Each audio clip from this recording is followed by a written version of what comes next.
Continuando então a nossa aula, o nome do Juninho então ficou e ele passou a ser conhecido e toda o país ficou sabendo. Isso foi notícia de Fantásticos e várias outras situações.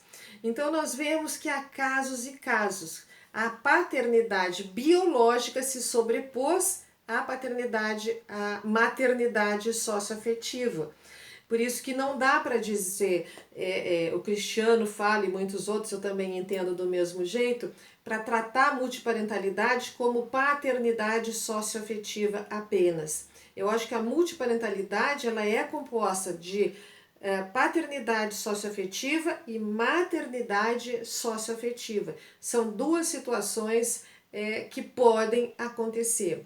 Nós temos várias, tem até um enunciado do IBDFAM, o enunciado 9, que fala a multiparentalidade gera efeitos jurídicos, que foi de 28/10/2015. Muito bem, e que efeitos jurídicos são esses? Bom, nós temos vários. Primeiro deles, há direito a alimentos aos dois pais? Sim, há direito de alimento aos dois pais. Já é também pacífico isso nos tribunais. O pai biológico e o pai socioafetivo pode pagar alimentos para esse filho. Agora, pasmem, e o padrasto que não registrou essa criança, ele vai pagar alimentos? Vai. Tem uma decisão bem recente que diz no STJ que fala exatamente que esse padrasto ficou totalmente demonstrado que ele criou, que ele tem todo um afeto com essa criança, razão que ele foi obrigada, a justiça declarou que ele deveria pagar os alimentos. Muito bem, ele pagou os alimentos. Só que a questão é a seguinte: ele pagou os alimentos como padrasto, mas não foi feito o registro.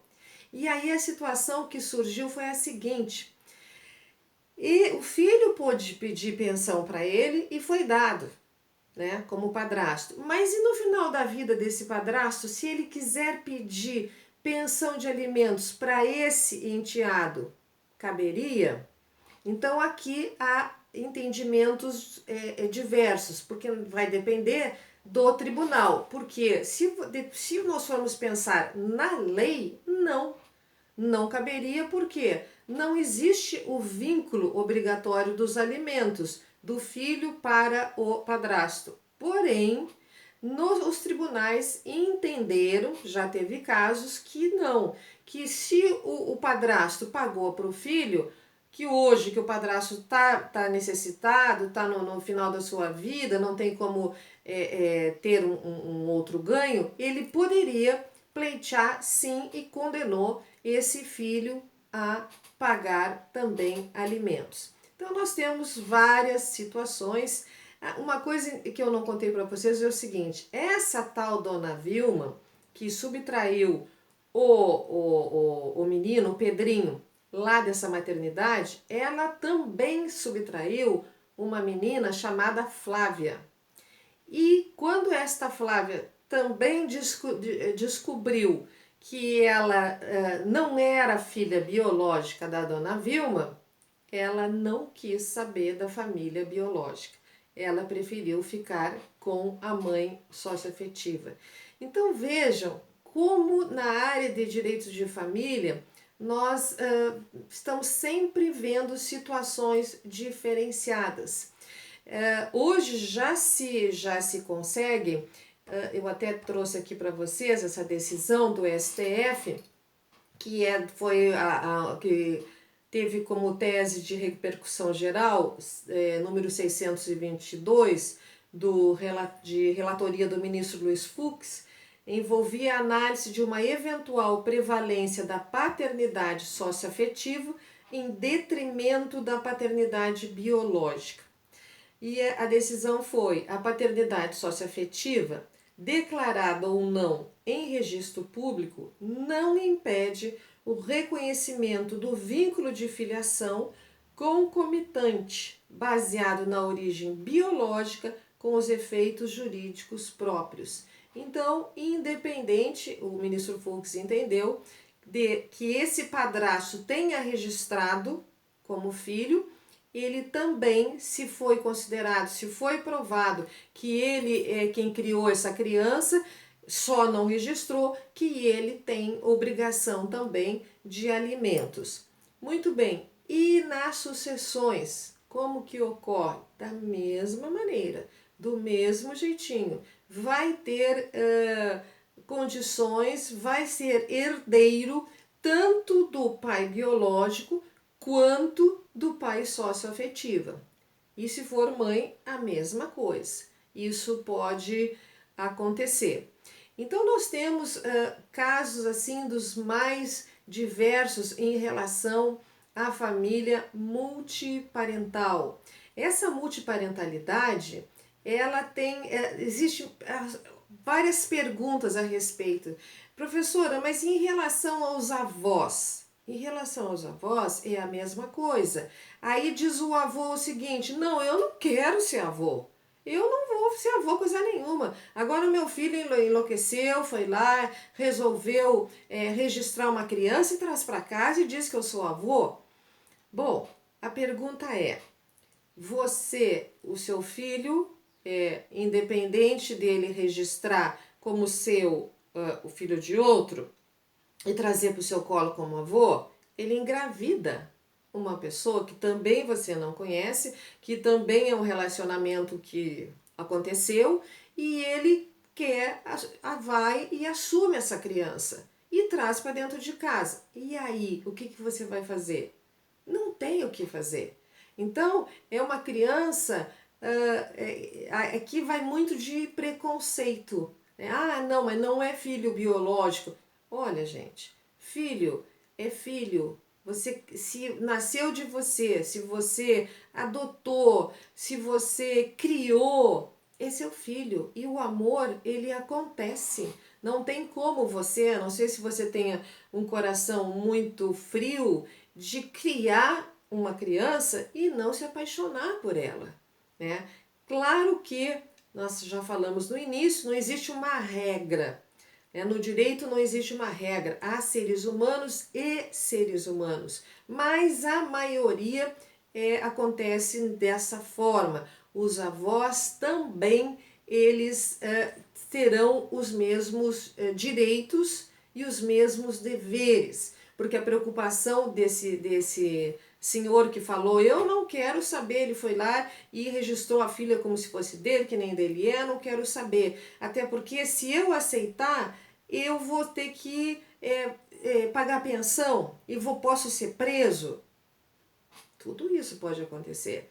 Porque se ele vai e registra no seu nome esse pai socioafetivo, esse pai socioafetivo tem pai e mãe. Então, vão ser os avós. E aí entra aqui exatamente nessa decisão do ministro Luiz Fux, quando ele diz: reconhecimento do vínculo de filiação concomitante baseado na origem biológica com todos os efeitos jurídicos próprios.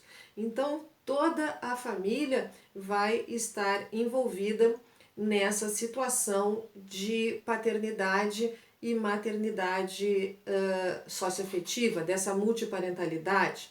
Tem outro caso muito interessante e triste, até que que houve um final feliz, mas foi difícil realmente porque durou muitos anos. E isso se deu aqui numa cidadezinha aqui perto de Londrina também há muitos anos. Um casal assim humilde, ela ganhou uma criança, nasceu a criança, e o marido foi buscá-la no hospital, não tinha um carro, foi buscar de táxi e a trouxe. Ao passar na frente de uma praça, ele diz assim para a esposa, para a mãe da criança: você vai descer um minutinho aqui que eu tenho uma surpresa para você. Me dá o bebê que você não pode carregar ainda. A moça foi e sentou na praça para esperar a surpresa. O táxi foi embora com ele e o bebê e nunca mais ela soube notícia desta filha.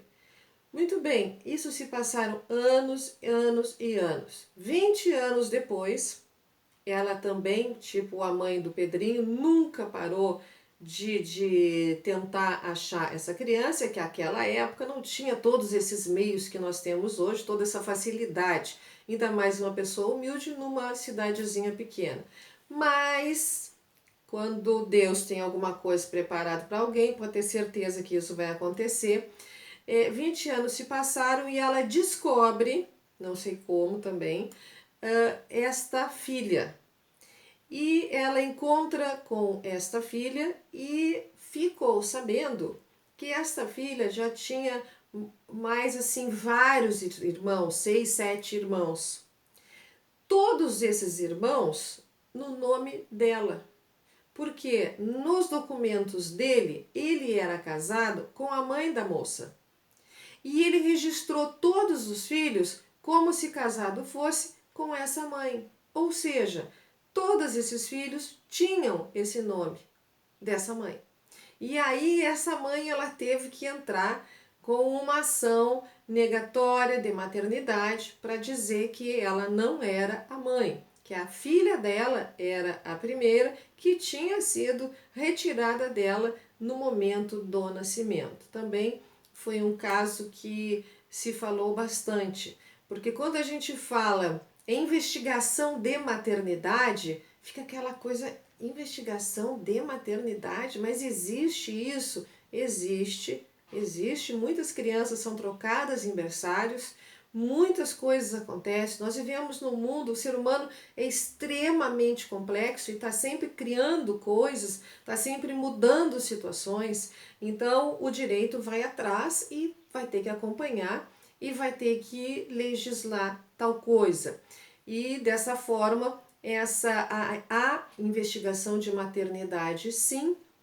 E no caso, se descobre a maternidade, já tem uma mãe socioafetiva, pode juntar as duas, permanecer, como a gente viu o caso dessa moça que morreu no parto, pode cancelar o segundo registro, como foi o caso do Pedrinho, pode não cancelar o caso, como foi o caso da irmã do Pedrinho, a Flávia, quer dizer, vai depender de cada situação. E o Cristiano, perguntando ainda para o Pedrinho, essa parte eu esqueci de contar para vocês, perguntou, em relação à tua irmã, a Flávia, o que tu sente por ela? Ele disse, ela é minha irmã, ela vai continuar minha irmã. E aí, como é que fica? Né? Como é que fica? Minha irmã, mas não é irmã. Né? É irmã. Existe irmã socioafetiva? Olha só como o direito vai puxando as coisas, né? Mas e aí? A irmã, os dois foram criados, eles não têm vínculo biológico nenhum, foram criados como irmão socioafetivos, se amam como irmãos, foram criados como irmãos biológicos, se amam como se fosse irmão biológico. Muitos anos depois descobre que não são irmãos biológicos. E aí continua esse vínculo, continua esse amor? É uma decisão para que os tribunais decidam, porque na verdade não se tem legislação a respeito. Mas o Pedrinho, ele continua convivendo com essa irmã. Ele se afastou, foi da mãe socioafetiva, no sentido de ficar muito chocado com a situação de ver o mal que ela fez para a mãe biológica. Então, obviamente que isso causa trauma, não tem como, né, se saber que foi tirado da mãe. É que a menina, a Flávia, talvez ela não tivesse sido tão afetada, né, emocionalmente como foi o caso dele. Nós temos aqui também uma decisão do Supremo que equipara o vínculo socioafetivo e biológico e a possibilidade jurídica da multiparentalidade, considerando um enorme avanço para o direito de família. Então nós não temos mais aquela situação de, olha, é, a paternidade socioafetiva prevalece pela biológica. Não, prevalece no sentido de cada circunstância, certo? Aqui, esse caso que eu falei da viúva, prevaleceu a biológica e a socioafetiva. O caso do Pedrinho, prevaleceu somente a biológica e a socioafetiva, foi anulado o registro. Não há como, já falei várias vezes para vocês, o tribunal dá uma decisão geral para cada caso específico de direito de família, porque sabemos que as situações são as mais diversas possíveis e que a todo momento surgem decisões complicadas. Mas o que nós podemos entender, e isso é extremamente louvável, é que nós já estamos vivenciando essa situação da afetividade sem ter maiores problemas. E tem aqui a Lei 6.015 de 73, a Lei de Registros Públicos, que já foi liberado a colocação no registro o nome de a colocação de 2 pais ou 2 mães em um registro de nascimento e a inclusão do patronímico afetivo não seria nenhuma novidade diante dos precedentes judiciais quanto à adoção homoafetiva. Então, não se tem mais problema nenhum. Tem um pai biológico, tem um pai socioafetivo, pode registrar os dois, da mesma forma que as mães. O que ocorre são os direitos do filho são iguais para todos. Então, todos estão obrigados a pagar a pensão de alimentos, todos vai ter o direito à herança, o direito à sucessão, todos estão dentro dessa família. O enunciado 632 da oitava jornada de direito civil também afirma: nos casos de reconhecimento de multiparentalidade paterna ou materna, o filho terá direito à participação na herança de todos os ascendentes reconhecidos. Então, já está praticamente pacificada essa situação e não tem mais aquela briga que se tinha antes. É pai, não é pai, tem que dar pensão, não tem? Então hoje pode muito bem existir essas duas realidades na vida de uma pessoa, que todo ser humano, isso está na Constituição, tem direito a conhecer o seu pai biológico e pode somente conhecer, por curiosidade ou tal, colocar no registro. Isso vai depender de cada pessoa, de cada ser humano. O que o direito faz, ele vai junto a essas histórias para que possa legislar, porque senão nós temos situações acontecendo diuturnamente e não temos uma decisão plausível a respeito. Razão que há aquela obrigação de legislar a respeito. Muito bem, no enunciado de número 6 do IBDFAM, também ele reconhece a filiação socioafetiva. Da filiação socioafetiva decorrem todos os direitos e deveres inerentes à autoridade parental. Então, nós sabemos que a autoridade parental, ela traz toda uma